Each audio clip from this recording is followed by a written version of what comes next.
قوم عاد انسانی تاریخ کی ایک عظیم اور طاقتور قوم گزری ہے۔ یہ قوم عاد بن ارم بن سام بن نوح علیہ السلام کی اولاد میں سے تھی۔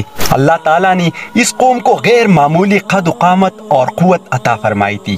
ان میں ہر شخص کا قد کم از کم 12 گز کا ہوتا تھا۔ طاقت کا یہ حال تھا کہ بڑے سے بڑا پتھر جس کو کئی آدمی مل کر بھی اٹھا نہ سکے، ان کا ایک آدمی ایک ہاتھ سے اٹھا کر پھینک دیتا تھا۔ قوم عاد کی طرف حضرت ہود علیہ السلام مبعوث کیے گئے تھے، لیکن اس قوم نے ان کا انکار کیا، اس لیے اللہ تعالیٰ نے اس قوم پر عذاب نازل کر کے ان کا وجود صفائی ہستی سے مٹا دیا۔ ناظرین، یہ قوم اپنی طاقت و قوت کے بلبوتے پر پوری یمن پر قابض ہو گئی۔ ان میں کئی بادشاہ گزرے ہیں، لیکن 2 بادشاہ خاص طور پر ان میں بہت جاہ و جلال والے تھے۔ یہ دونوں بھائی تھے، ایک کا نام شدید اور دوسرے کا نام شداد تھا۔ یہ دونوں بھائی اپنے قہر و غضب سے تمام شہروں پر زبردستی مسلط ہو گئے۔ کچھ حکمران تو ڈر کر ان کے اطاعت پر مجبور ہوئے اور باقی حکمرانوں سے جنگ کر کے اپنی سلطنت میں شامل کر لیا۔ جب دونوں کی سلطنت خوب مضبوط ہو گئی اور ہر جگہ ان کی بادشاہت کی سکے بیٹھ گئی تو شدید مر گیا۔ اب شداد اکیلا ہی پوری سلطنت کا بادشاہ تھا۔ اپنی طاقت اور غلبہ نے اس کو اتنا مغرور و متکبر کر دیا کہ اس نے خدائی کا دعویٰ کر دیا۔ اس وقت کے علماء نے جو سابقہ انبیاء کے علوم کے وارث تھے اسے سمجھایا اور اللہ کے عذاب سے ڈرایا، تو وہ کہنے لگا جو حکومت و دولت اور عزت اس کو اب حاصل ہے، اس سے زیادہ اللہ تعالیٰ کی عبادت کرنے سے کیا حاصل ہوگا؟ سمجھانے والوں نے کہا کہ یہ حکومت و دولت ایک فانی چیز ہے، جبکہ اللہ کی اطاعت میں آخرت کی نجات اور جنت کا حصول ہے۔ ناظرین، جب شداد نے جنت کا نام سنا تو اس نے پوچھا یہ جنت کیسی ہوتی ہے، اس کی تعریف اور خوبی بتاؤ۔ نصیحت کرنے والوں نے جنت کی وہ صفات جو انبیاء کرام کی تعلیمات کے ذریعے ان کو معلوم ہوئی تھی اس کے سامنے بیان کیے، تو اس نے کہا مجھے اس جنت کی ضرورت نہیں، ایسی جنت تو میں خود دنیا ہی میں بنا سکتا ہوں۔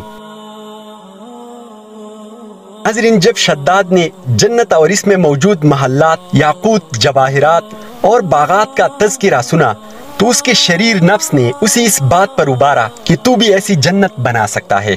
جب اس بدبخت کی دل میں یہ بات بیٹھ گئی تو 100 خزانچیوں کو بلایا اور ہر خزانچی کو 1,000 مددگار دے کر کہا جتنا ہمیں مطلوب ہے اس سے کہیں زیادہ خزانہ دنیا میں موجود ہے۔ شداد نے کہا تو پھر پوری دنیا میں پھیل جاؤ، زمین پر، سمندر میں، جہاں جہاں یاقوت، زمرد اور ہیری جواہرات کا خزانہ ہو سب لے لو۔ یہ کہہ کر شداد نے پوری دنیا کے بادشاہوں کو پیغام بھجوایا کہ وہ اپنے اپنے ملک کا خزانہ میرے شہر میں بھجوا دے۔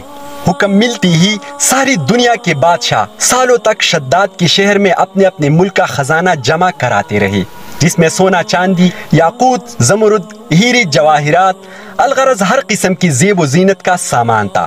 ناظرین، جب سب سامان جمع ہو گیا تو کام کرنے والے نکلے تاکہ ایسی جگہ تلاش کرے جہاں شداد کی جنت بنائی جا سکے، اور کوئی عدن سے متصل ایک مربع جنت جو 10 کوس چوڑا اور 10 کوس لمبا ہو بنانے کا آغاز ہوا، اور پھر دنیا بھر سے کاریگر اور مزدور وہاں پہنچنے لگے۔